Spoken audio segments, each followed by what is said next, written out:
Okay, so originally this video was meant to be like more professional, and I would bring even like a friend on as a guest, I suppose. It was gonna be a cool thing, because if I'm going to criticize what's probably going to be the largest tower defense game, maybe so John claims, I guess. He's quite he's overselling it quite a bit.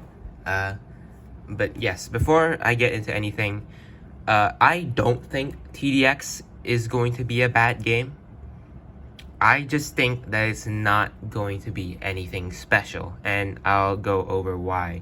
So, first of all, it's the theming is generic, obviously. Military theme, zombie apocalypse. Like, the moment I saw the theming, I was gonna be like, okay. I mean, it can be, you can work with that theme. It's generic, but it's workable. You can make something unique with that. So I didn't have particularly high hopes, and yeah, I think it didn't exactly go any higher. So, all right, you know what?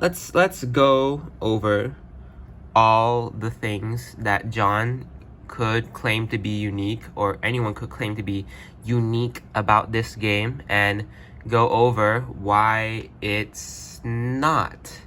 And to play fair, I'm going to use examples from other tower defense games on Roblox. None of these mechanics are a first for Roblox tower defense, and definitely not a first for tower defense as a whole. Alright, so let's start with dual path system, I guess. Like I said, not unique. Tower Blitz has a dual path system, and I'm pretty sure possibly a few other games do too, just that I've never heard of it. But Tower Blitz is the main one. So next up is the stealth system. John says that the stealth system is only in TDX. It's not. Not even in Roblox. There's a tower defense game called Entry Point Defense. Rather unknown and kinda dead tower defense game. The main dev hasn't spoken in months. It's still in the winter event, but they are possibly might be working behind the scenes, maybe. But that game also has a stealth system. In fact, it has more than just the stealth system. It has like several different modifiers that can be applied to its units, not just stealth. In fact, it can units can be spawned with armor, which makes them resistant to non-armor piercing rounds. They can spawn corrupted, which prevents you from getting cash from them. There's a lot of very interesting, quirky mechanics in Entry Point Defense that a lot of people don't really get to see because the game is rather pay to win, and the progression can be quite slow if you're not getting carried. But like I said, very interesting game Entry Point Tower Defense is actually, and this stealth mechanic is from TDX is not interesting. It's been done by this game before. It's not only in TDX. Okay, next up is the health system. Let's tackle that one. Sure. All right. Two games at the top of my head. Critical Tower Defense, that has a health system.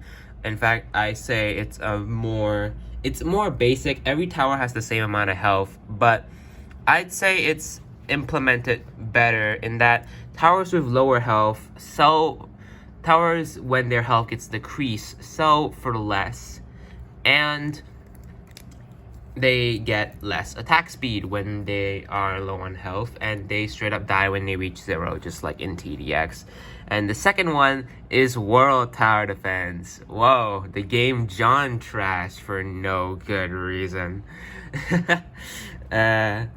Yeah, both of those games have health systems for their towers. So Health systems, not exactly unique.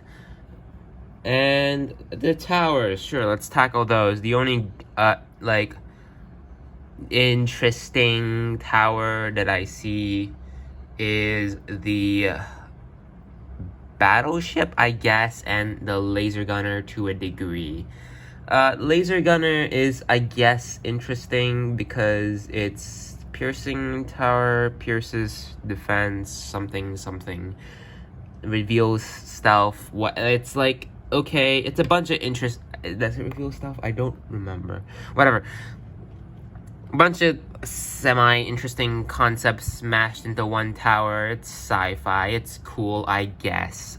And the battleship is big DPS, but except it's also massive. So I guess the massiveness is sort of unique. But that's really, those are the only two interesting towers I see. Before you say Ranger, that's not particularly unique.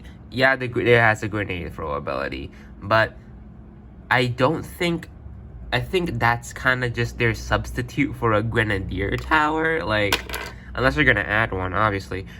DJ, obviously, is just the regular support tower, and the turreter from the trailer is also gonna be, like the turret, big DPS, I guess. Maybe, like, multiple different kinds of attacks, hopefully. I mean, like, something like Cyborg from Critical Tower Defense, I don't know. I can't judge on the turreter until I've, seen gameplay of it.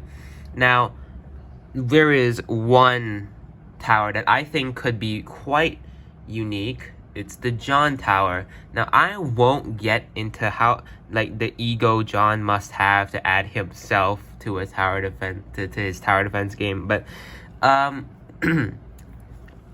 John Tower is a bit interesting. If you look at the teaser images, you'll see one of his paths seems to have a sort of weapon swapping gimmick, because you can see a promotional image of one of this tower with a sniper rifle with some sort of machine gun on its back, and there's another one with a machine gun with the sniper rifle on its back. So I assume it can swap weapons, which I guess would be interesting. But yeah, that's really the only, these few things are kind of the only unique things. Everything John claims to be unique, not so much. I feel like a lot of people are, no, I don't feel like, I know a lot of people are just overhyping this game. Don't expect too much. I'm pretty sure, from what I remember, John just wanted to make this to, like, give some competition to the top dog known as Tower Defense Simulator. But I do want to talk about Tower Defense Simulator soon, about their newest event. So I'm not sure how unique John wanted his game to be, but it definitely seems he is definitely overselling it. It is not going to be like it's not going to be particularly interesting, even, like, especially with only 3 modes. You gotta give more content than that. Like, people aren't going to be able to play free modes forever. I feel like the only thing that's carrying TDX is the graphical quality, I guess. I personally don't like the style of the game at all, but to each their own. And the following that John has, John's popularity is really gonna carry this game. Like that's the only reason it's gonna take off when it releases. All right.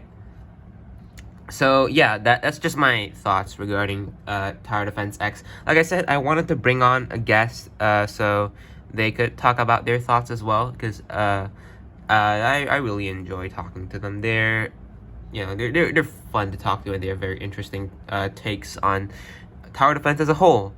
And unfortunately, they were not available. And I wanted to get this out before Tower Defense X releases, because